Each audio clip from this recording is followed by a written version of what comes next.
औलाद के लिए माँ के प्यार का अंदाज़ा लगाना कोई मुश्किल बात नहीं, मगर हमारे मुल्क में आए रोज़ ऐसे वाक़यात पेश आ रहे हैं कि मासूम बच्चे अपने ही माँ बाप के हाथों सफ़ाकाना अंदाज में मौत के घाट उतार दिए जाते हैं। आखिर ऐसी क्या मजबूरी होती है कि बच्चों के वालिदैन उनकी जान के दुश्मन बन जाते हैं? क्या ये गुर्बत का शाखसाना है, बढ़ती हुई बेरोज़गारी, या मुआशरे में बढ़ती हुई बेचैनी और दौलत के हुसूल की भाग दौड़ का नतीजा, जिसने एक ऐसे रिश्ते यानी माँ का दिल भी पत्थर कर दिया है जिसके पैरों तले जन्नत होती है?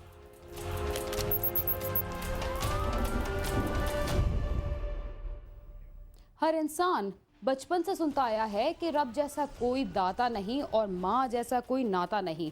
यकीनन माँ का रिश्ता ऐसा है कि इंसान चाहे उम्र के किसी भी हिस्से में क्यों ना हो, जब कोई मुश्किल दरपेश आए तो उसे सबसे पहले माँ याद आती है। इसलिए कि माँ तमाम तर कोताहियों और ज़्यादतियों को नज़रअंदाज करते हुए औलाद के लिए दुआगो रहती है। मगर लाहौर में एक ऐसा वाक़या पेश आया जिसने मासूम बच्चों के साथ सबको ये सोचने पर मजबूर कर दिया है कि क्या माँ कातिल भी हो सकती है। आइए देखते हैं कि ऐसी क्या सूरत हाल थी जिसने एक माँ को कातिल बना डाला।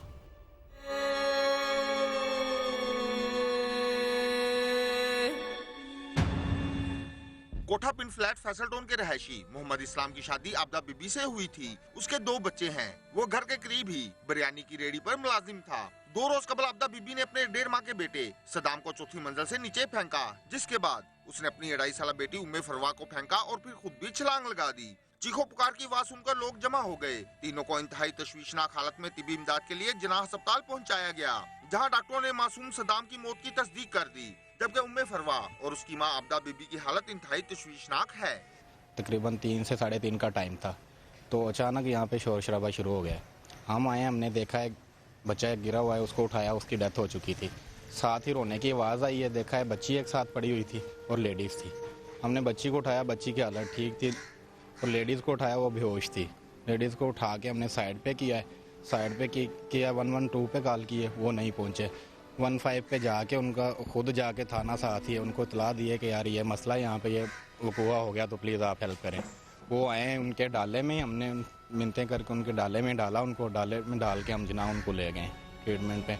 बाकी उसके शोहर को तो जानते हैं, वैसे ऐसा तो कभी नहीं सुना कभी कि उनके पास कभी उनका आपस में कोई झगड़ा हुआ हो, कभी भी ऐसा नहीं हुआ। पता नहीं उस औरत को क्यों क्या हुआ, क्यों उसने इतना जुल्म किया है। इतला मिलते ही पुलिस मौके पर पहुंच गई। पुलिस ने लाश कब्जे में लेकर पोस्टमार्टम के लिए भिजवा दी। पुलिस ने आबदा के खावंद की रिपोर्ट पर उसके खिलाफ कत्ल, इक़दाम कत्ल और इक़दाम खुदकुशी का मुकदमा दर्ज करके तफ्तीश शुरू कर दी है। पुलिस के मुताबिक ये वाकया घरेलू नाचाकी के बायस पेश आया, तहम मुख्तलिफ पहलुओं पर तफ्तीश जारी है। 1 बजे के करीब मियाँ बीवी के दरमियान झगड़ा हुआ है। झगड़े के बाद वो सो गए हैं और 4 बजे के करीब बीवी ने पहले अपने 1 माह के बच्चे सदाम हुसैन को तीसरी मंजिल से नीचे गिराया, जिसकी मौका पर डेथ हो गई है। और फिर उसने खुद अपनी बेटी उम्मे फरमा के साथ छलांग लगाई है, जो दोनों शदीद ज़ख्मी हैं और जिनाह हॉस्पिटल में एडमिट हैं। तो उसके खामन के बयान पे मुकदमा दर्ज कर लिया गया है 302 का और इक़दाम खुदकुशी का।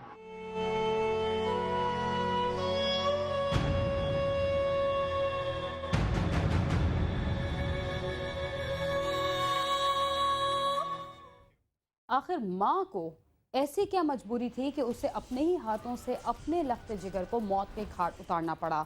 इब्तिदाई तफ्तीश में क्या मालूम हुआ, आइए जानते हैं।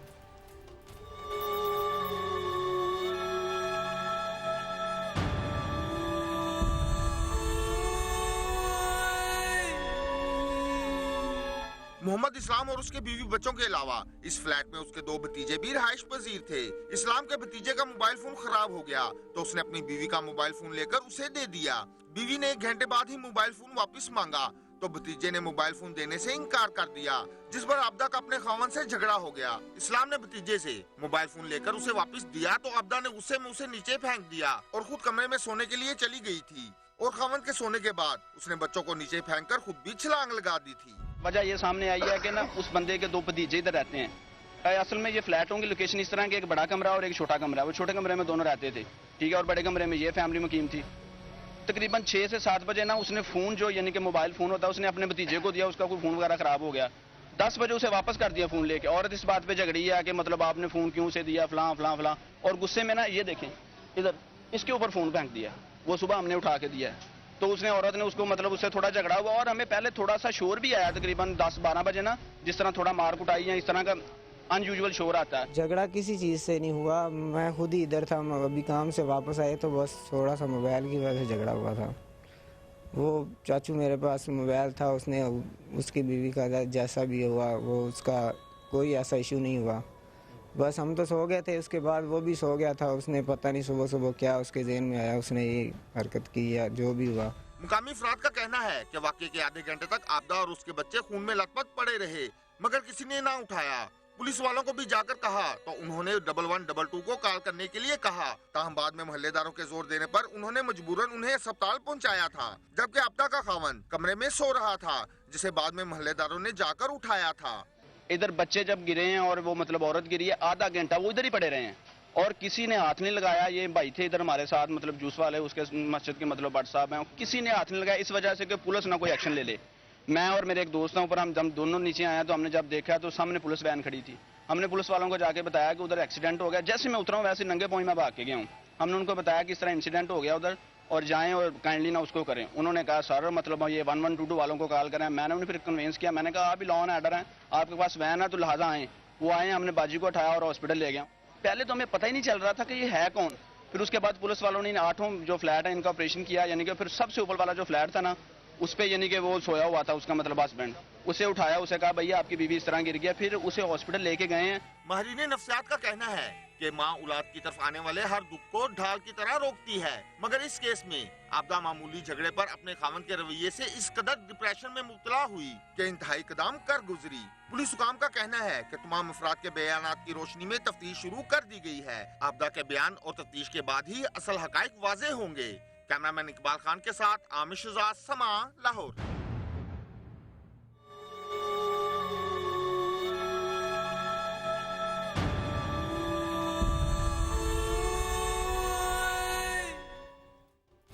माँ तो बच्चों को जन्म देती है, मगर अब उसने मौत बांटना शुरू कर दी है, जिसकी रोकथाम के लिए पूरे मुआशरे को अपना किरदार अदा करना होगा। दूसरी तरफ लाहौर में ही एक और दिलखराश वाक़या पेश आया, जिसके दौरान एक शख्स ने घरेलू झगड़े पर अपने 11 माह के बेटे और बीवी को गोलियों से छलनी कर डाला। झगड़े की वजह क्या बनी, आइए देखते हैं।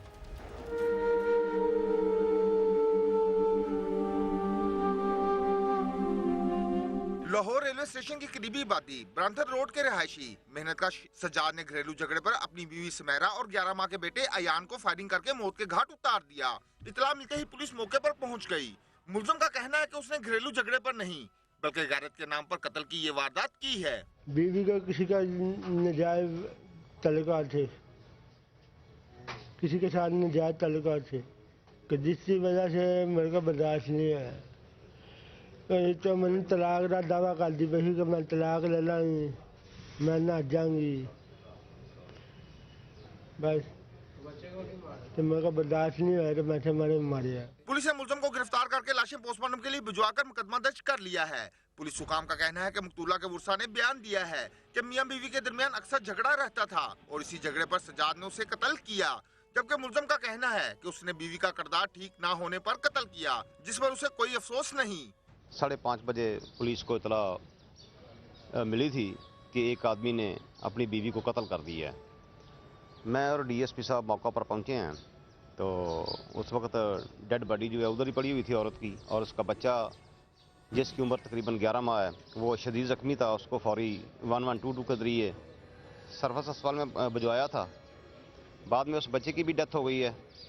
तो ये जो अपनी बीवी को कत्ल करने वाला है सजाद इसका नाम है, इसको भी हमने मौका पर ही अरेस्ट कर लिया था और आला कत्ल भी इससे बरामद कर ली है। अभी तक जो चीज़ सामने आई है उसमें जो इस लड़की के वारसान है वो कहते हैं कि इनका कोई घरेलू झगड़ा था, लेकिन ये जो मुलज़म है ये बयान दे रहा है कि ये मैंने गैरत के नाम पर कत्ल किया है और मैं मुतमईन हूँ। पुलिस हुकाम का कहना है कि तफ्तीश के बाद असल हकाइक सामने आएंगे कि सुमेरा को घरेलू झगड़े पर कत्ल किया गया या फिर गैरत के नाम पर। पुलिस ने आला कत्ल कब्जा में लेकर तफ्तीश शुरू कर दी है। कैमरामैन खावर महमूद के साथ आमिर शुजात, समा, लाहौर।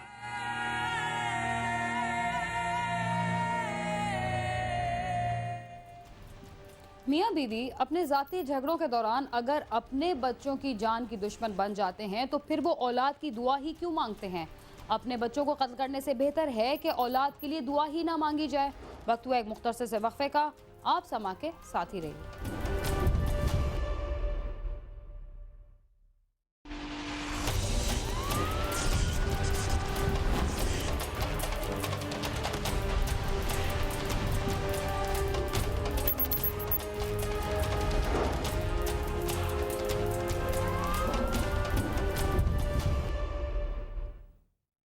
प्रोग्राम क्राइम सीन में एक बार फिर खुशामदीद।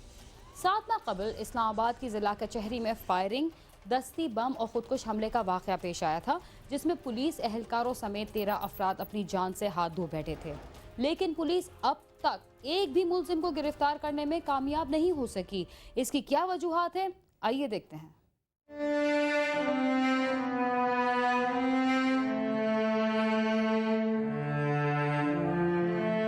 वफाकी दारुल-हुकूमत की जिला कचहरी का हमला 7 माह गुजर गए, लेकिन तफ्तीश बंद गली में शोहदा के रिश्तेदार दरबदर की ठोकरें खाने पर मजबूर। कचहरी की सिक्योरिटी फिर नाकिस हो गई।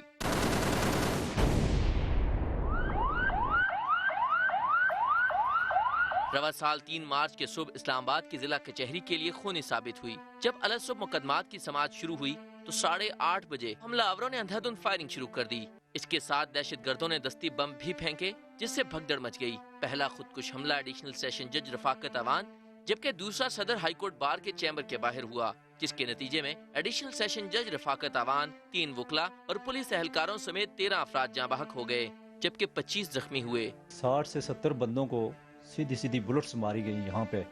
और गवर्नमेंट लेवल पे ये हुआ कि जो हमारे शदीद ज़ख्मी हैं, आज तक कुछ हमारे दोस्त अभी तक शदीद ज़ख्मी हैं जो अभी चलने के काबिल नहीं हैं, उन्हें यानी इंतहाई शर्मनाक बात है कि गवर्नमेंट ने सिर्फ 25-25 हज़ार रुपये, जो मेरे ख्याल में उनके पहले दिन का भी खर्चा नहीं था, वो कंपनसेशन दी।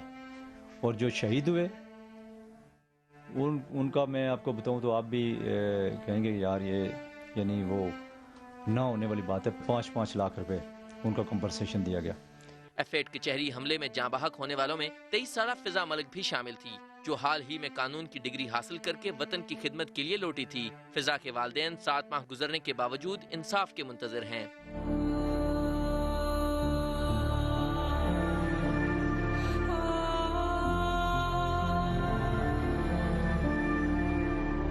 कौन समझाए इनको? ये भी जो मारने वाले हैं ये भी किसी के बच्चे हैं, इनको ख्याल नहीं आता। मैं सोच रही थी शायद चोट आई होगी, वहां पहुंचे तो पता चला कि वो उसकी डेथ हो गई है। ठीक है, ये वाकया भी पेश आ गया, आप कम से कम सर्वेलेंस कैमराज लगाएं, इस पूरी वाकये को कम से कम आप लोग किसी तरीके से मॉनिटर करती है ये गवर्नमेंट। जो इनको 1 हफ्ते पहले मिनिस्ट्री ऑफ इंटीरियर में रिपोर्ट आई भी थी कि ये दहशतगर्द घुस आए हैं टेरिटरी में, और ये 5 साइट्स हैं जो हॉट केक हैं, इनके टारगेट्स हैं, जो सेंटोरस है, इस्लामाबाद कचहरी है, कुसार मार्केट है, F6 की सुपर मार्केट है, F7 की सुपर मार्केट है। और हमारे जो मिनिस्टर ऑफ इंटीरियर साहब हैं वो कहते हैं जी कि इस्लामाबाद में कोई चिड़िया पर भी नहीं मार सकता। और अगले दिन सुबह को 8 या पता नहीं 8:55 को ये वाक़या पेश आता है।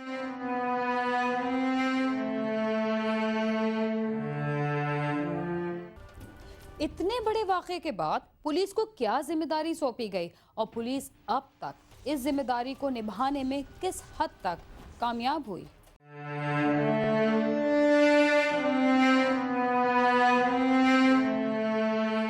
इस्लामाबाद में क़यामत खेज वाक़या हुआ। इस्लामाबाद पुलिस और हसास इदारों के अफसरान पर मुश्तमिल टीमें बनाई गईं, लेकिन पुलिस की तफ्तीश ताहाल बंद गली में है। कोई भी मुलजिम गिरफ्तार नहीं हो सका। पुलिस अफसरान का कहना है कि वज़ीर दाखिला की हदायत पर वो कैमरे पर मौक़िफ़ नहीं दे सकते।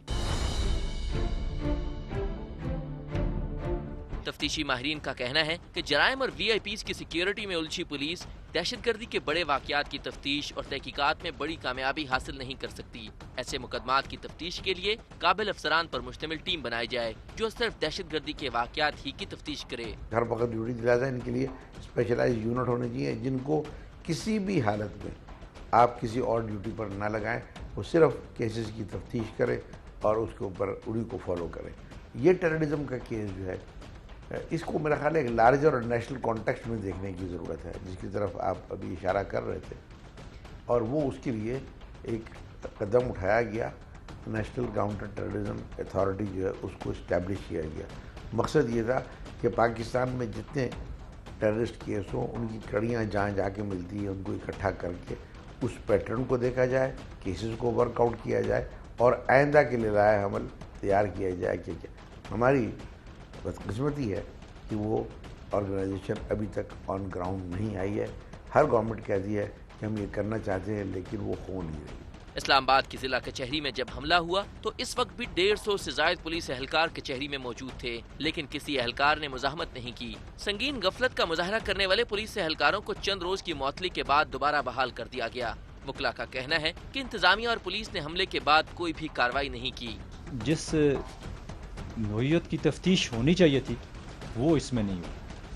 मुझे नहीं समझ आती कि हमारी लॉ इन्फोर्समेंट एजेंसीज इन वाक़यात पे जानबूझ के पर्दा डालना चाहती हैं या वो जानबूझ के इन मामलात की तफ्तीश आगे बढ़ाना नहीं चाहती। जहाँ तक तहकीक और तफ्तीश का तल्लक है, पुलिस की तफ्तीश तो आपको पता है कि वही रिवायती, उन्होंने तो शुरू में ही ये कह दिया था कि जो 2 दहशतगर्द थे वो तो इंटीरियर मिनिस्टर साहब ने दूसरे दिन या मेरे ख्याल में उसी दिन रात को असम्बली में बयान जारी कर दिया था कि 2 दहशतगर्द थे, आए थे और वो फट गए और बस मामला उन्होंने तो ख़त्म करने की अपनी तरफ से पूरी जो पहली रिपोर्ट पेश की, इस मामले को ख़त्म करने की कोशिश की थी। लेकिन जो हमें इंफॉर्मेशन, चूँकि बहुत सारे बंदे ज़ख्मी हुए, लोगों ने उन्हें देखा भी और यहाँ काफ़ी लोग उस वक्त मौजूद भी थे, तो वो उस वक्त जो हमारे इंफॉर्मेशन में आए बंदे वो तो कम अज़ कम भी 7 से 8 बंदे थे। अगर 2 फट गए तो बाकी कहीं गए होंगे।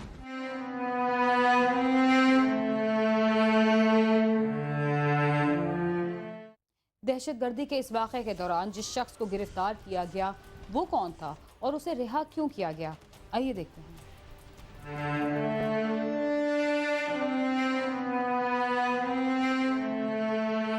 इस्लामाबाद पुलिस ने मरने वाले जज रफाकत अवान के गार्ड को इनके कत्ल का जिम्मेदार करार दिया और इसे गिरफ्तार किया गया, जिसकी बाद में जमानत मंजूरी के बाद रिहाई भी हो चुकी है। पुलिस अफसरान तो बात करने को तैयार नहीं, लेकिन सिक्योरिटी माहिरीन पुरुमीद हैं कि अगर पूरी कोशिश की जाए तो मुलविस मुल्जिमान का सुराग लगाया जा सकता है। इसके लिए मैं सबको ब्लेम करूंगा, हर हुकूमत को। पिछले 60 साल में किसी ने यहाँ पे दुनिया भर की इमारतें बना दी, एनिमल हस्बेंड्री और फिशरी और पता नहीं कौन कौन सी डिपार्टमेंट की आपकी इमारतें बनी हैं। जो नहीं बनाई तो डीसी के दफ्तर नहीं बनाया, एसपी के दफ्तर नहीं बनाया, सेशन कोर्ट्स नहीं बनाया। अंग्रेज़ जब ज़िला नया बनाता था, सबसे पहले ये अदालतें डीसी का ऑफिस, पुलिस लाइन, एसपी का ऑफिस और जो जेल जो है उसको एक ही जगह पर उसका कॉम्प्लेक्स बनता था, वो हमने नहीं बनाया। आज भी आपके यहाँ जुडिशल लॉकअप के लिए कैदी जो है आप वहाँ अड़ियाला लेके जाते हैं, वो बजाते खुद एक सिक्योरिटी रिस्क है और आपके बहुत से हाई प्रोफाइल लोग जो है भागे भी हैं इस वजह से। मेरा ख्याल है हमारे जो प्रायोरिटीज़ वो सही नहीं है।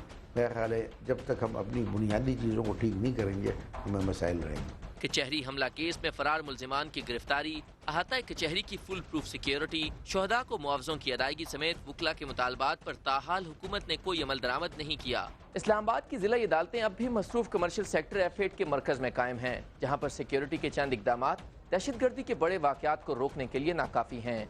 कैमरा टीम के साथ आमिर सईद अब्बासी, समा, इस्लामाबाद।